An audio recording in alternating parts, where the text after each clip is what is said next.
Kuna kiongozi wa vikosi vya wazalendo katika mkoa huu wa Kivu ya Kusini. Jambo sana. Leo unapatikana katika mji wa Baraka na kukutana na baadhi ya raia wa eneo tofauti, labda malengo yako ni kwa nini zaidi?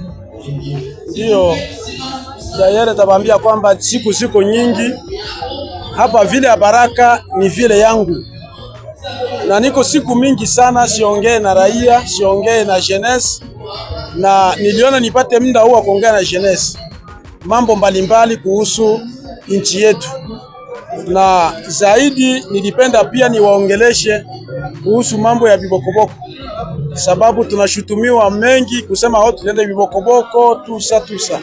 Nilipenda niwaonyeshe faida ya sisi kwenda bibokoboko. Ile njoo nilipenda kuwaonyesha. Labda faida gani ambayo unaweza kuonesha kwa wewe kuweza kufika katika maeneo ya bibokoboko? Nilipenda kuwaonyesha kwamba tunaenda bibokoboko sababu tuangalie namna gani ya kujenga amani katika katika tarafa letu la Fizi.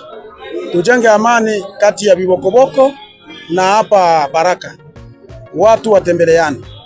Ile ndio message nilipenda kuambia watu, tutafuta amani ya watu. Wandugu walikuwa kule yulu milimani, washuke hapa wakuja Leme soko, na wapo wafike pale wawatembelee pale.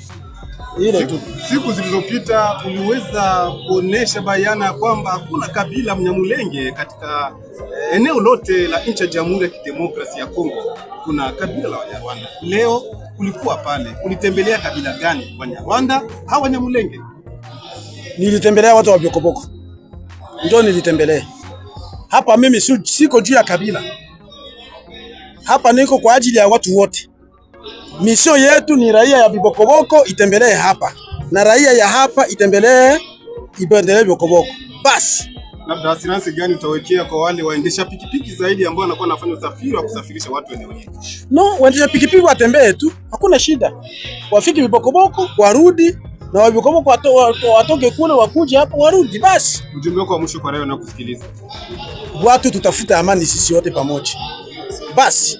Tunakushukuru. Asante.